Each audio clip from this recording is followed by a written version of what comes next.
अगर आप कहानी का पहला भाग देखना चाहते हैं तो उसका लिंक मैं आपको डिस्क्रिप्शन बॉक्स में दे दूंगी और साथ में कमेंट बॉक्स में पिन भी कर दूंगी, तो आप वहां से भी जाकर देख सकते हैं। आयु और रवि दोनों आयु के केबिन में थे और कुछ डिस्कस कर रहे थे। अभी के माथे पर चिंता की लकीरें थी। यार, इसमें 1 करोड़ का घोटाला लग रहा है, पर हो सकता है मुझसे कुछ मिस्टेक हो गई हो। एक बार तू भी चेक करके देख, फिर टीम से डिस्कस करते हैं, जो पहले से ही ये सब देख रही थी। अभी आयु से बोला। आयु ने हाँ में सिर हिलाया और वो फाइल चेक करके अभी के लैपटॉप में वो आंकड़े चेक करने लगा। कौन है? किसी ने नॉक किया तो आयु लैपटॉप में नज़रें टिकाए ही बोला, काफ़ी मंगाई थी अभी, तूने इतनी जल्दी भूल गया भुलक्कड़, अभी ने बड़बड़ाते हुए कहा। और कमीन बोला तो निकिता अंदर आई। सर, आपकी कॉफ़ी। थैंक्स, अभी बोला। वो अभी भी खड़ी थी। आयु की नज़र उस पर पड़ी। मिस निकिता, आप जा सकती हैं, आपका काम हो गया। जी, मैंने जाने को बोला। आयु फिर से कुछ तेज आवाज़ में बोला तो वो सॉरी बोलकर चली गई। कहीं यही तो नहीं इधर से लीक करती सारा डाटा, अंकल के आसपास रहती है? अभी ने संदेह जताया। आयु, क्या यार, कुछ भी। मुझे तो लगता है उसे तू पसंद आ गया है। जब देखो आगे पीछे ही रहती है, और अभी भी कैसे ही देख रही थी यहाँ भी। तू ना अपना मुंह बंद ही रख, अभी ने उसके सिर पर मारा। क्यों, तुझे नहीं पसंद क्या? वो गुड लुकिंग भी है और काम में भी तेज है। मेरी मान तो इसे मेरी और यविका की भाभी बना ही दे, फिर हम दोनों मस्त इसके हाथ की कॉफ़ी पियेंगे। कितनी अच्छी बनाती है, आयु ने अभी को देखते हुए कहा। आयु, तू बस काम कर, समझा? और मुझे तो तू ही इम्प्रेस लग रहा है, कब से बस तारीफों के पुल बांधे जा रहा है उनके। अभी ने कॉफ़ी की सिप लेते हुए कहा। आयु हंसकर बोला, नो वे, प्यार और मैं नेवर। बच्चों जो ज़्यादा भागते हैं इससे उन्हें ये लबेरिया ज़्यादा गहरा वाला होता है, अभी ने कहा, और फिर दोनों काम में लग गए। आयु पहले ही आज चला गया था। अभी ऑफिस से बाहर निकला तो देखा मौसम खराब था, तूफान आने के आसार लग रहे थे। उसने जल्दी से गाड़ी स्टार्ट की और आगे बढ़ा कि कुछ ही दूरी पर उसे निकिता दिखाई पड़ी। वो पैदल ही थी और भीग भी रही थी। अभी ने उसके पास ही गाड़ी रोक दी। निकिता ने गाड़ी रुकी, देखी तो थोड़ा डर गई और तेजी से कदम बढ़ाने लगी। निकिता, अभी ने अब उसका नाम पुकारा तो वो रुक गई। अंदर आ जाओ, मैं ड्रॉप कर देता हूँ, बहुत तेज तूफान भी आने वाला है। निकिता जल्दी से अब ड्राइविंग सीट के बगल वाली सीट पर बैठ गई। अभी ने गाड़ी आगे बढ़ा दी। अभी बोला, आप ऐसे पैदल आती हैं? निकिता बोली, नहीं सर, वो ऑटो से। आज शायद मौसम ठीक नहीं है, इसलिए ऑटो भी नहीं रुक रहे हैं, तो मैंने सोचा पैदल ही चली जाती हूँ। अभी बोला, उसने निकिता की तरफ देखा। उसके बाल एकदम गीले हो गए थे और कपड़े भी भीगने की वजह से बदन से चिपक रहे थे। उसकी नज़रें खुद पर महसूस कर निकिता को असहज महसूस हुआ, जैसे उसकी स्थिति थी। अभी ने भी झट से नज़रें सामने कर ली। वो अपना स्कार्फ गले से खोलकर सही से करने लगी। कहाँ छोड़ना है आपको? अभी ने सवाल किया। बस वो आगे के मोड़ पर, वो बोली तो अभी ने सिर हिलाया। उसका घर आ चुका था। वो उतरने लगी तो अभी ने टोका, ये छतरी ले लीजिए वरना और भीग जाएंगे आप। अभी ने छाता उसे देते हुए कहा। Thank you so much sir, उसने हल्के से मुस्कुरा कर कहा। अभी की नज़रें एक पल को उसकी मुस्कुराहट पर ही रुक गई। वो आगे बढ़कर जा चुकी थी। वो देख रहा था, फिर उसने भी गाड़ी बढ़ा दी। आयु ने जैसे ही घर में कदम रखा, वो यविका को देख थोड़ा हैरान हुआ। ये क्या कर रही है यहाँ? इतने दिन से कॉल भी नहीं किया, मैंने भी ना मिला। पक्का अब ये मुझे खा ही जाएगी, बचा लेना कान्हा जी, वो बड़बड़ाया। तेज आवाज़ में सॉन्ग प्ले था। यविका की आरा पाखी सब डांस कर रही थी।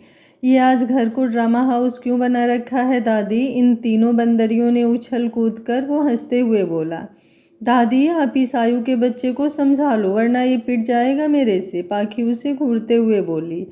आयु बोला, खुद से नहीं जीत होती तो दादी को बुला रही हो? भैयू क्यों डिस्टर्ब कर रहे हो, आप जाओ ना अपने रूम में, कियारा भी नाराज सी बोली। आयु क्यों तंग कर रहा है मेरी बच्चियों को? विभाजी ने उसे आंख दिखाई। यविका बस उसे आंखें छोटी करते हुए देख रही थी, कुछ बोल नहीं रही थी। जो देख आयु को थोड़ा डर लगा, क्योंकि ये तूफान के पहले की शांति थी। अच्छा ठीक है, जो मन हो वो करो, वैसे भी बस 4-5 दिन ही तो बचे हैं आपके इस घर में, उसके बाद तो बस मेरा ही राज होगा। आखिर आपके बाद सबसे बड़ा मैं ही बचूंगा। वहाँ जाकर बस जीजू का सिर खाना हम नहीं होंगे, आयु उसे चिढ़ाते हुए बोला। पाखी की आंखों में आंसुओं का सैलाब सा आ गया। दीदू, यविका और कियारा साथ ही बोली। वो झट से विभाजी से आकर लिपट गई। क्या हुआ? आई एम सॉरी, अगर आपको मेरी बात बुरी लगी तो। दी प्लीज़ रोइए तो मत। आयु को समझ नहीं आया उसे क्या हुआ, अचानक से क्यों रोने लगी। विभाजी की भी आंखें भर आई। मुझे नहीं करनी शादी वादी, आप सबके बिना मैं कैसे रहूँगी, वो रोते हुए बोली। आयु को भी अब आभास हुआ, उसने मस्ती में बोल दिया था, लेकिन अब उससे अब वहाँ थोड़ी भी देर रुका ना गया। उसने अपने आँखों की नमी को छुपाने के लिए आंखें कसकर बंद किया और रूम में आ गया। उसके आँखों से अब आंसू गिरने लगे। सच में बस 5 दिन, उसके बाद पाखीदी हमेशा के लिए चली जाएंगी। अभी तो बचपन बीता था, क्या इतनी जल्दी ये सब। वो मेरी बहन है, उनसे लड़कर हंसकर सब गुजर गया। वैसे ही कियारा भी एक दिन वो भाव को उठा। काम्या जो पास से गुजर रही थी वो आयु के पास आई। यार, उसके कंधे पर हाथ रखा। काम्या को देख वो और नहीं संभल पाया। आयु, मम्मा सच में पाखीदी चली जाएंगी क्या? कुछ दिन और नहीं रुक सकती वो? शादी की तारीख बढ़ा देते हैं ना। ऐसा नहीं होता बच्चे, कब तक रोकेंगे उसे? सबकी लाइफ में ऐसा होता है, और वो अनजानी जगह थोड़ी जा रही है। जब मन हो आ सकती है, और तू भी तो जा सकता है ना मिलने। वो आयु के गाल पर हाथ रखकर प्यार से बोली। अच्छा, तो अब जल्दी से चेंज कर ले। काम्या ने उसका गाल थपथपाया तो उसने हाँ में सिर हिलाया। काम्या वहाँ से चली गई। ओए, क्या भाग रही है, रुक ना। वो चेंज करके बाहर आया तो यविका, जो उसके लिए कॉफ़ी लेकर आई थी, रख कर जा रही थी। उसके कदम थम गए। क्यों रुकूं? तुझे मतलब है मुझसे? अब तो ज़्यादा ही बड़ा आदमी बन गया है, बिजनेस संभाल रहा है, तो मेरी कहाँ कदर होगी तुझे। वैसे भी मैं तेरे लिए नहीं आई यहाँ, पाखी दीदू के लिए आई हूँ। यहाँ उन्हें डांस सिखाना था। वो चिढ़ने से बोली और जाने को हुई कि आयु ने उसकी कलाई पकड़ ली। सॉरी, सच्ची बहुत ज़्यादा वाला सॉरी। देख, मैंने कान भी पकड़ लिया। उसने अपने कान पकड़ लिए। मुझे तेरी कोई बात नहीं सुननी, और ना ही तेरा सॉरी चाहिए। इसका तू अचार बना लेना। उसने एक झटके में अपना हाथ छुड़ा लिया और भाग गई। पटाखा नहीं, ये बम है जो कभी भी फट पड़ती है। आयु उसे जाते हुए देख कर बोला। यविका शादी तक यहीं रुकने वाली थी। रात में सोने के लिए पाखी के रूम में जा रही थी कि आयु ने उसका हाथ पकड़ा और उसे खींचते हुए अपने साथ गार्डन में ले आया। आयु, ये क्या बदतमीजी है? ऐसे कोई करता है क्या? मेरा हाथ दुखने लगा। मुंह बोलने के लिए है, बोल भी तो सकता था ना। जब तू सुनेगी कुछ तब तो बोलूँगा ना। लेकिन तू तो बस 2 दिन से पूरा इग्नोर किए जा रही है। जब भी बात करने की कोशिश करता हूँ बस भाग जाती है। अच्छा बोल, क्या हुआ? सुन रही हूँ। आयु ने अपने जेब से एक पेपर निकाला और उसके सामने कर दिया। उसमें कुछ लिखा था। ये तेरी हैंड राइटिंग है ना? और ये सब क्या बकवास लिखा है इसमें? और ये ड्राइंग, ये सब क्या है? उसने यविका को दिखाते हुए कुछ गुस्से से कहा। दरअसल उस दिन की झड़प के बाद यविका को नींद नहीं आ रही थी। वो आयु से नाराज़ थी कि वो उसे समय नहीं देता, लेकिन प्यार भी तो करती थी। वो उठी, उसे कियारा की ड्राइंग बुक दिखी तो उसने एक पेंटिंग ड्रॉ की, अपनी और आयु की, और उसके नीचे लिख दिया, best couple for ever my love. वैसे भी कहते हैं ना, जब पहली बार प्यार का एहसास होता है तो कुछ अलग ही नशा होता है। वो उसमें से वो पेज निकालना भूल गई। अगले दिन आयु ने कियारा की ड्राइंग बुक में वो देखा तो उसमें से निकाल लिया। वो यविका ने बात करने की कोशिश 2 दिन से कर रहा था, लेकिन एक तो घर में शादी का माहौल था जिस वजह से टाइम ही नहीं मिल पा रहा था। जो भी लिखा है वो सच है, मैं समझ नहीं पाई, लेकिन कब दोस्ती से बहुत आगे बढ़ गए पता ही नहीं चला। ये बस दोस्ती नहीं है आयु। उसने आयु के दोनों हाथों में अपनी हथेली उलझाते हुए कहा। लेकिन आयु ने झिड़क दिया। वो नाराज गुस्सा क्या था उसे खुद नहीं समझ आ रहा था। आयु ने अपने बालों को कसकर पकड़ लिया और एक गहरी सांस भरी। रियांश, जो कि अपने रूम की बालकनी पर खड़ा था, उसकी नज़र नीचे गार्डन में चली गई। यवी, आयु इतनी रात को साथ, वो भी ऐसे? उसके मन में सवाल उठा। अंश, यहाँ क्यों खड़े हैं? अंदर चलिए ना, मुझे नींद आ रही है। काम्या उसकी पीठ से लिपटते हुए बोली। चलो। रियांश ने बालकनी का दरवाज़ा बंद किया, लेकिन दिमाग उन्हीं में उलझा था। यवी, मेरी बात ध्यान से सुन। ये प्यार वार जैसा कुछ नहीं होता बच्ची। तेरे दिमाग में मुझे नहीं पता ये सब कैसे आया, लेकिन तू समझने की कोशिश कर। ये सब सही नहीं है, बिल्कुल भी। वो खुद को शांत रखते हुए यविका का चेहरा हाथों में भरकर बोला। आयु, तू नहीं समझ रहा, मैं सच में तुझे प्यार करती हूँ। तू बस यवी, मेरा दिमाग मत खराब कर, तू अभी बच्ची है, मैच्योरिटी आएगी तब समझ में आएगा। और अगर ये तेरा भी है तो मैं तो नहीं करता ना ये सब। आयु का बोलना था कि यविका उसकी आंखों में देखते हुए बोली, तू झूठ बोल रहा है ना, तेरी आंखों में दिखता है कि तू। यविका, तुझे समझाना मतलब दीवार पर सिर पटकना है। और अगर ये प्यार का भूत उतर जाए तो ही आना अब मेरे सामने तू। वो खींचते हुए बोला और अंदर चला गया। यविका वहीं झूले पर बैठ गई। सुबह रियांश वॉकिंग के लिए उठा था। वो गार्डन में आया तो देखा यविका यहीं सो गई थी बैठे बैठे। उसके चेहरे पर आंसुओं के निशान थे। यवी, रियांश ने उसका सिर सहलाया। डैड, उसे लगा यह अथर्व है और उसका हाथ अपने हाथों में भरकर आंखें बंद कर ली। यवी, तू ठीक है ना बेटा, रियांश बोला तो उसने झट से आंखें खोल दी। सॉरी अंकल, मैं ठीक हूँ, मुझे लगा मेरे डैड हैं, वो हिचकते हुए बोली। रियांश उसके बगल में बैठ गया। रियांश बोला, कोई बात नहीं, लेकिन आज मेरी शेरनी यहाँ क्यों सो रही थी? हाथ पैर चेहरा देखो, सब कितनी रेडनेस आ गई है। मच्छर होते हैं रात में यहाँ बहुत, देखो कितना काटा है। वो अंकल, रूम में नींद नहीं आ रही थी तो टहलते हुए यहाँ आ गई, फिर कब सो गई पता ही नहीं चला। यविका ने बहाना बनाया, लेकिन रियांश का शक यकीन में बदल चुका था। जाओ, अच्छा अब अंदर रूम में फ्रेश हो जाओ, रियांश बोला तो वो चली गई। वो भी आ गया रूम में। वो आया तभी काम्या बाथरूम से बाहर निकली। उसने बाथरोब पहना था। गुड मॉर्निंग अंश, वो ड्रेसिंग के सामने आकर अपने बाल सुखाते हुए बोली। लेकिन रियांश का तो ध्यान ही कहीं और था। ये क्या हो रहा है? यविका और आयु, जो मैं सोच रहा हूँ वही हुआ तो। और यविका बाहर थी रात में, दोनों झगड़ रहे थे। यविका ऐसे ही नहीं रोती, ज़रूर कुछ बड़ी बात हुई है, मुझे आयु से सब क्लियर करना ही होगा। वो अपनी सोच में गुम था कि काम्या ने उसके गाल चूम लिए तो वो होश में आया। उसने काम्या के माथे पर होठ रख दिए। गुड मॉर्निंग, वो मुस्कुराया। इतनी देर से बोल रही हूँ और आपको अब विश करने का मौका मिला, जाने क्या सोच में गुम रहते हैं, वो शिकायत करते हुए बोली। नहीं, बस ऑफिस का टेंशन था एक। उसने काम्या के गाल थपथपाए। रेडी हो जाओ, निकलना है मैरिज हॉल के लिए, वहीं होगी सारी रस्में, वो बोला। आज पाखी की हल्दी की रस्म होनी थी, सब रेडी हो चुके थे। तान्या काम्या दोनों सारे सामान गाड़ी में रखवा रही थी कि कुछ छूट ना जाए। वहीं गर्ल्स गैंग भी अपने सारे कपड़े ज्वेलरी सब बैग में भर रही थी। आयु, तू यविका और अर्थ को लिए जा, पाखी हमारे साथ बैठ जाएगी, विभाजी बोली। दादी, मैं आपके साथ बैठूंगी, कियारा तू इसके साथ बैठ जा, यविका बोली और विभाजी के साथ ही बैठ गई। आयु भी कुछ नहीं बोला और सब निकल पड़े। 4 दिन के अंदर ही उतर जाएगा ये भूत, इसका ज़्यादा मूवी देखने लगी है, उसी का असर हो रखा है। वो बुदबुदाए जा रहा था। भाई, कोई सॉन्ग प्ले कर लूँ, अर्थ ने पूछा तो उसने हमें सिर हिलाया। तो चलूँ तो चलूँ तो चलूँ, ऐ जाते हुए लम्हों, ज़रा ठहरो ज़रा ठहरो। उनके चेहरे की ये नरमियाँ, उनके जुल्फ़ों की ये बदलियाँ, उनकी आँखों के रोशन दिए, उनके होठों की ये सुर्खियाँ, उनकी आँखों के ये रोशन दिए, उनके होठों की ये सुर्खियाँ। आयु की आंखों के सामने गाना सुनकर यविका का चेहरा आ रहा था जब वो सगाई में इंडियन लुक में रेडी हुई थी। उसने म्यूज़िक बंद कर दिया। अर्थ बोला, भाई बंद क्यों किया? सीधे से बैठ जा, बड़ा आया उल्टे सीधे गाने सुनने वाला, वो कड़क होकर बोला तो अर्थ चुप सा बैठ गया।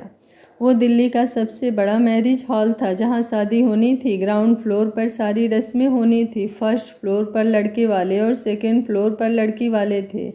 अनिका का परिवार तो लड़के की तरफ से ही था। भाई सारांश का ननिहाल जो था।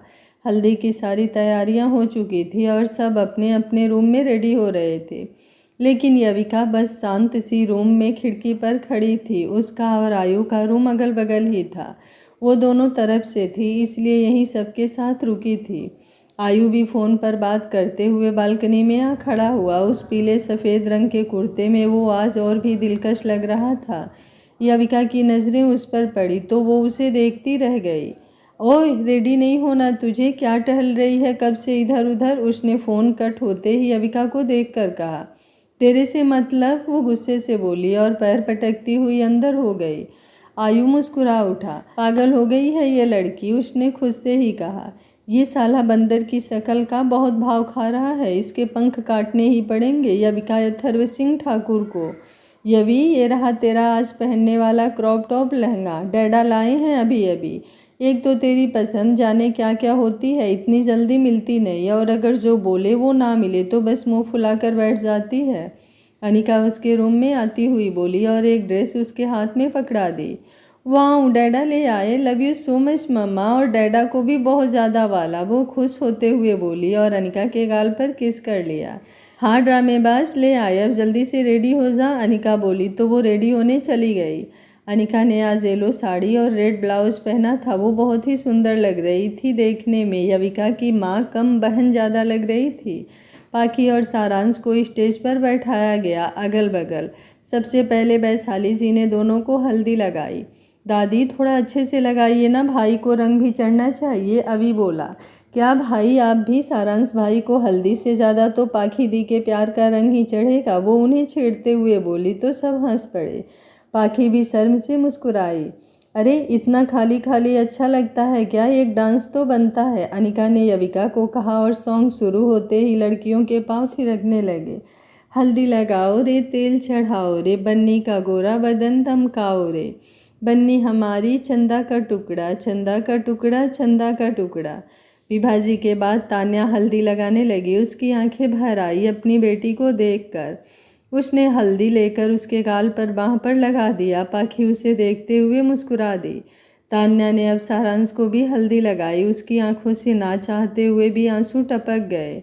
सारांश बेटा, अपनी जान दे रही हूँ आपको, मेरी बेटी से कोई नादानी हो तो माफ़ कर देना और उसका ख्याल रखना, वो भारी गले से बोली। आंटी आपको शिकायत का कोई मौका नहीं मिलेगा मेरी तरफ से। उसने पाखी का हाथ थाम लिया, वो भी बस रोने ही वाली थी। तान्या एक तरफ चली गई, जहाँ नैतिक था वो उसके सीने से लग गई। तान्या बोली, संभालो खुद को, देखो पाखी को अच्छा नहीं लगेगा ऐसे, नैतिक ने उसकी पीठ सहलाते हुए कहा।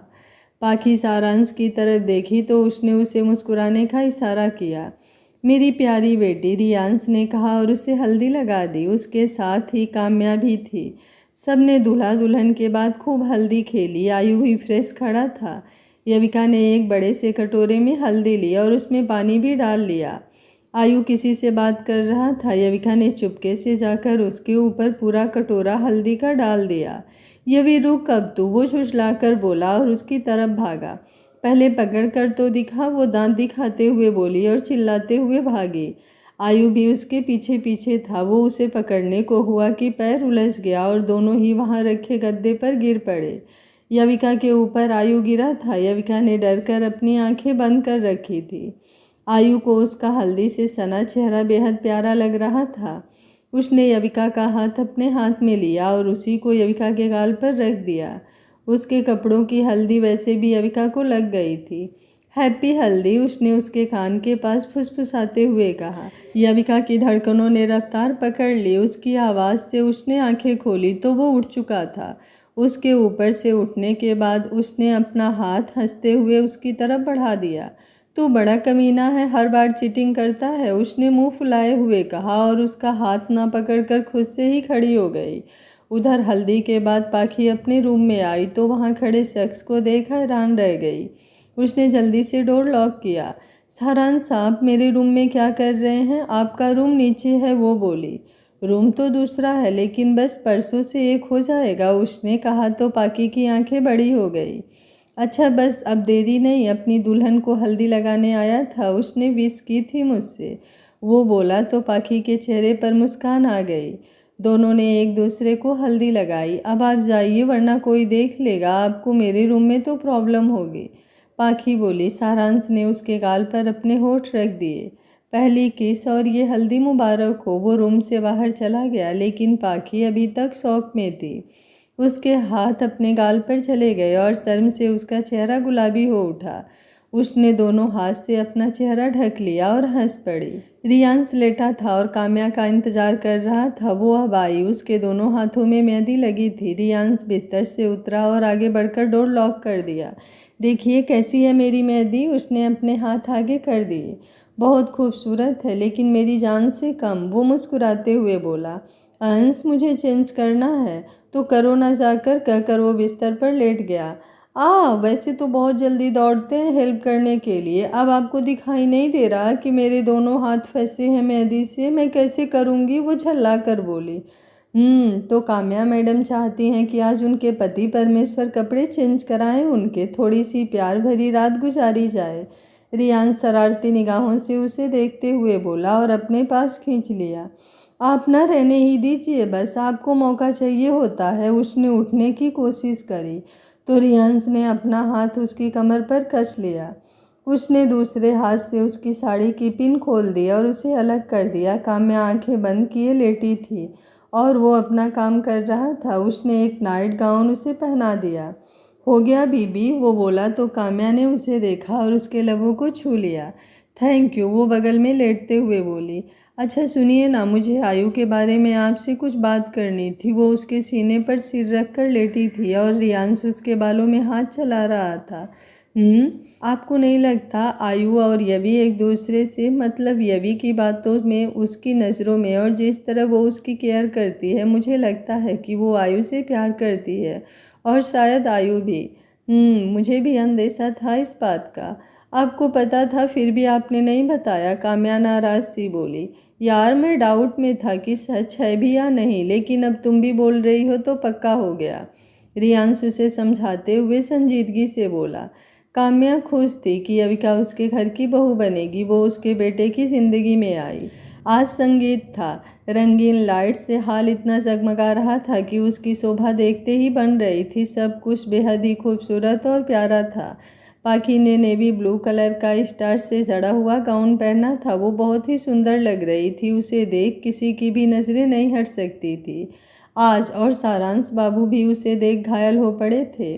आप सबका बहुत बहुत शुक्रिया जो हमारी खुशी में शामिल होने आए। रिश्तों के साथ दिल भी अब जुड़ ही चुके हैं। हमारी प्यारी सी पाखी और सारांश के एक दूसरे के साथ, एक प्यारी सी भोली और भाई बहनों के साथ हर वक्त मस्ती करने वाली गुड़िया आज इतनी बड़ी हो गई कि अपने पापा का हाथ छोड़कर अपने जीवन साथी का हाथ थामने जा रही है। जीवन के नए रंगों को सजाने संवारने सारांश उसके साथ हर मोड़ पर खड़े रहेंगे। तो चलिए ज़्यादा देरी ना करते हुए शुरू करते हैं इस रंगीन सी शाम को। और सबसे पहले आ रहे हैं हमारे जमाई राजा के मम्मी पापा। संध्या आलोक, काम्या हाथ में माइक लिए बोली। तालियां गूंज उठी उनके स्वागत में। रंग लगे इश्क दा सैया दिल में आना रे, आके फिर न जाना रे, झुक गया आसमां। संध्या और आलोक के बाद अनिका अथर्व ने डांस किया, फिर नैतिक, तान्या, और अब बारी थी हमारी क्यूट से काम्यांश की। म्यूजिक चालू हुआ। ख्वाबों ख्यालों में सोचा नहीं था तूने मुझे इतना प्यार दिया। मैं जब भी जहाँ भी कड़ी धूप में था तेरी जुल्फों ने मुझ पे साया किया। गाने के बोल काम्यांश के दिल की हालत भी बयां कर रहे थे, खासकर रियांश की फीलिंग। वो बहुत कम बोल कर भी अपने अंदर के जज्बातों को आज जाहिर कर रहा था। उसका हाथ काम्या की कमर में लिपटा था और एक उसकी गर्दन के पीछे था। बच्चों ने जोर की हुटुम की तो वो एक दूसरे से दूर हुए, वरना तो सॉन्ग कब का खत्म हो गया उन्हें पता ही नहीं चला। अब बारी है हमारी डांस क्वीन यविका की, जो अपना जलवा बिखेरने वाली हैं इस महफिल में। कब वो दिन आएगा जब हम भी मेहंदी लगवाएंगे, ना जाने कब वो आएंगे और डोली में ले जाएंगे। हो कब वो दिन आएगा जब हम भी मेहंदी लगवाएंगे। वो डांस करती हुई आयु को देख रही थी। आयु की नज़र जैसे ही उससे मिली उसने आई विंक कर दी। आयु की आंखें बड़ी हो गई। वाह, आज के इस जबरदस्त डांस ने तो दिल ही लूट लिया। बस ये शादी निपट जाने दे, तेरी भी बारात आएगी। काम्या का कहना था कि सबकी हंसी छूट गई। और अब आते हैं जिनके नाम आज की ये शाम है उनके पास, हमारे सारांश और पाखी की प्यारी सी परफॉर्मेंस देखते हैं। दिल डूबा नीली आंखों में ये दिल डूबा, तेरे लिए कुछ भी कर जाऊंगा, इश्क में तेरे जीता हूँ, तेरे लिए ही मर जाऊंगा। सारांश अपने स्टेप करता हुआ डांस कर रहा था और उसने पाखी को खींचकर अपनी बाहों में ले लिया और वो उससे छूटकर ठेंगा दिखाते हुए गाने लगे। मैं तेरे झांसे में ना आऊँगी, अरे दीवाने जा क्यों ऐसी बातें बना के मुझे न तू उलझा रे। सारांश ने उसका हाथ पकड़कर खींचा। उसकी पीठ उसके सीने से आ लगी। वो फिर डांस करते करते हुए स्टेप के साथ गाने के बोल गुनगुनाने लगा। गाने के बोल के साथ दोनों एक दूसरे में खो गए थे। तालियों की गड़गड़ाहट के साथ दोनों एक दूसरे से अलग हुए और सारांश पाखी को देखकर मुस्कुराने लगा, पर पाखी की नज़रें सारांश से मिलते ही अपने आप झुक गई। संगीत का कार्यक्रम बहुत ही खुशनुमा तरीके से संपन्न हुआ। आज शादी थी, पूरे विला को दुल्हन की तरह सजाया गया था। आखिर राठौर फैमिली के नई जनरेशन की पहली शादी जो थी। मंडप में दूल्हा दुल्हन बैठे थे और शादी की रस्में हो रही थी। पंडित जी ने कुछ मंत्र पढ़े और फिर बोले, वर वधू फेरों के लिए खड़े हो जाएं। सारांश और पाखी दोनों उठे। सारांश ने पाखी की तरफ अपना हाथ बढ़ाया तो उसने मुस्कुराकर अपना हाथ उसके हाथ में दे दिया। दोनों ने फेरे लिए और पंडित जी ने उन्हें सातों वचन दिलाए। वधू की मांग में सिंदूर भर दीजिए, पंडित जी बोले। अनिका ने आकर सिंदूर की डिब्बी सारांश के सामने कर दी। पाखी ने सबको देखा तो उसकी आंखों में नमी उतर आई। सारांश ने एक चुटकी सिंदूर लेकर उसकी मांग भर दी। अब वो उसकी हो चुकी थी जन्मों के लिए। सबने उन दोनों पर फूलों की बारिश कर दी। ये अब पहना दो पाखी को। संध्या ने उसके सामने वो डायमंड का मंगलसूत्र कर दिया जिसमें P और S लिखा था दिल में। सारांश ने उसके गले में वो डाल दिया। विवाह संपन्न हुआ। आज से आप दोनों एक बंधन में बंध चुके हैं। ईश्वर की कृपा आप दोनों पर बनी रहे। आप दोनों अब अपने बड़ों का आशीर्वाद ले लीजिए, पंडित जी बोले तो दोनों अपनी जगह से उठे। पहले उन्होंने पंडित जी के पैर छुए, उसके बाद एक एक करके सबसे मिले। आखिर में वो तान्या के पास गई तो दोनों की बिखर कर रो पड़ी। जिस बेटी को इतने नाजों से पाला था, उनके कलेजे का टुकड़ा, वो आज अलग हो रही थी। मम्मा मुझे नहीं जाना, पापा आप मत भेजो ना प्लीज़, रोते हुए उसने अपने हाथ जोड़ लिए। पाखी मेरा बच्चा, नैतिक ने उसे कसकर सीने से भींच लिया और उसकी पीठ को सहलाने लगा। तान्या भी दोनों से लिपट गई। पाखू बेटे ऐसे रोते नहीं, आपकी हेल्थ खराब हो जाएगी, काम्या उसके पास आते हुए बोली। नैतिक बेटा संभाल खुद को, तू ही ऐसा करेगा तो बेचारी बच्ची कैसे जा पाएगी, विभाजी बोली। दादी, पाखी अब उनके गले लग गई। दी विदाई जल्दी करते हैं, मुझसे ये सब नहीं देखा जाता, अपनी पाखू को रोते हुए मैं नहीं देख सकता, रियान संध्या के पास आकर बोला। आलोक ने भी उसकी बात पर सहमति जताई और पाखी को सारांश के साथ गाड़ी में बैठाकर विदा कर दिया गया। अनिका पहले ही चली गई थी। घर पर भी गृह प्रवेश की तैयारियां जो देखनी थी। यविका भी अपनी भोई संध्या के साथ थी। यविका चल तू भी हमारे साथ, संध्या बोली। यविका ने हाँ में सिर हिलाया और उनके साथ ही निकल गई। मम्मा डैडा, मुझे तो शादी ऐसी करनी है कि मेरा दूल्हा आकर मेरे घर में ही रहे, सबको रोता देख कियारा बोली तो सब हैरानी से उसे देखने लगे। घर जमाई चाहिए तुझे जो ससुराल में रहे, आयु ने उसे घूरते हुए कहा। हाँ भैयू, क्योंकि वो हमारे साथ रहेगा तो मैं भी आप लोगों के साथ रहूंगी, फिर मेरी शादी में आप सबको रोना भी नहीं पड़ेगा। सही कहा ना डैडा मैंने, वो सिसकते हुए बोली। उसने रियांश को हक करते हुए कहा। सबके चेहरे पर हंसी आ गई। हाँ, मैं अपनी क्यू के लिए घर जमाई ही लाऊंगा, वो हंसते हुए बोला और उसके सिर पर हाथ फेर दिया। गृह प्रवेश और बाकी बची हुई रस्मों में दिन कब निकल गया कुछ पता ही नहीं चला।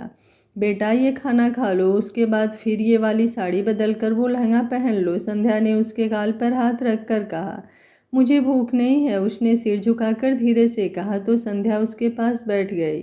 मैं अपने हाथ से खिला देती हूँ आज अपनी बेटी को, संध्या ने प्लेट से एक निवाला उठाते हुए कहा। क्या? वो उसे खुद को देखता पाकर बोली। पाखी ने इनकार में सिर हिलाया और खा लिया। सारांश एकदम सही बोलते हैं, मम्मा रियल में बहुत अच्छी हैं, वो मन ही मन में बोली। इधर हाल में सारांश किसी से बात कर रहा था। फ़ोन कट होने पर उसके चेहरे पर परेशानी छलक रही थी।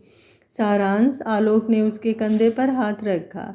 क्या बात है, अभी तक इतने खुश दिख रहे थे और अब कॉल आते ही इतनी मायूसी छा गई तेरे चेहरे पर। कश्मीर से कॉल थी, जो बची हुई छुट्टी थी 1 वीक को वो कैंसिल हो गई है, मुझे परसों ही निकलना होगा, उसने खुद को मजबूत करते हुए कहा। बेटा, देश के प्रति एक जवान का फर्ज सबसे पहले होता है और ये प्रण तूने ही लिया था कि कभी भी इससे पीछे नहीं हटेगा, तो खुद को कमज़ोर मत पड़ने दे। तेरे पास आज रात और कल का पूरा दिन है, वो तू पाखी को दे, उसके साथ अच्छी यादें बना, आलोक उसे समझाते हुए बोले। वो उनके गले लग गया। थैंक यू पापा, सारांश बोला तो आलोक ने उसका सिर सहलाया। वो अपने रूम में रात को खाने के बाद आया तो फूलों से रूम महक रहा था। मोगरे और गुलाब से सजे उस बेड पर सजी हुई पाखी लाल जोड़े में घूंघट में बैठी थी। उसे देख उसका दिल धड़क उठा। उसने आहिस्ता से रूम लॉक किया। उसके पैरों की आहट सुन पाखी ने अपनी नज़रें उठाई। उसकी मुट्ठियाँ अपने लहंगे पर कस गई। वो आकर उसके करीब बैठ गया। उसने धीरे से उसका घूंघट हटा दिया। पाखी के हाथ कांप रहे थे। उसने अपने लब भींच रखे थे। सारांश ने उसे ऐसे देखा तो उसके हाथ को अपनी हथेलियों के बीच ले लिया। आप इतनी नर्वस क्यों हैं? मैं ही तो हूँ ना। वैसे तो आपको लड़ना होता है, तंग करना होता है, और अभी जब से यहाँ आई हैं एकदम चुप ही हो गए। सारांश बोला। वो मुझे ये सब बहुत हैवी है, पहना नहीं जाता, उसने धीमी आवाज़ में कहा। सारांश ने देखा उसके गर्दन पर भी वो भारी सी ज्वेलरी पहनने से रेडनेस आ गई थी। आपको जो कंफर्टेबल हो वही पहना कीजिए, किसी के कहने से नहीं। जाइए चेंज करके कुछ हल्का सा पहन लीजिए। शादी की रस्मों के बीच सब भारी भारी ड्रेसेज ही पहनती आई हैं। उसने अपना हाथ उसके गाल पर रखकर सहलाया। पाखी ने झुककर उसके दोनों गाल चूम लिए। ये आपकी हल्दी का रिटर्न गिफ्ट, वो बोली और भागकर वॉशरूम में घुस गई। ये सब इतनी जल्दी हुआ कि सारांश समझ ही नहीं पाया। जब समझ आया कुछ बोलने को हुआ तब तक उसने बाथरूम का डोर बंद कर लिया था। उसके लबों पर मुस्कुराहट आ गई। सारी चिंता और टेंशन जैसे इस प्यार भरे किस ने खत्म कर दी। उसने आंखें बंद कर अपनी बाहों को अपनी छाती पर क्रॉस कर दिया, जैसे पाखी को अपने सीने से लगे महसूस कर रहा हो। आज का पार्ट आप लोगों को कैसा लगा कमेंट बॉक्स में अपनी राय ज़रूर दीजिएगा। कहानी अच्छी लग रही है तो वीडियो को लाइक, शेयर एंड चैनल को सब्सक्राइब कर लीजिएगा। मिलते हैं कल के पार्ट में। तब तक आप लोग स्वस्थ रहिए, मस्त रहिए, अपना ख्याल रखते रहिए। Thank you for watching.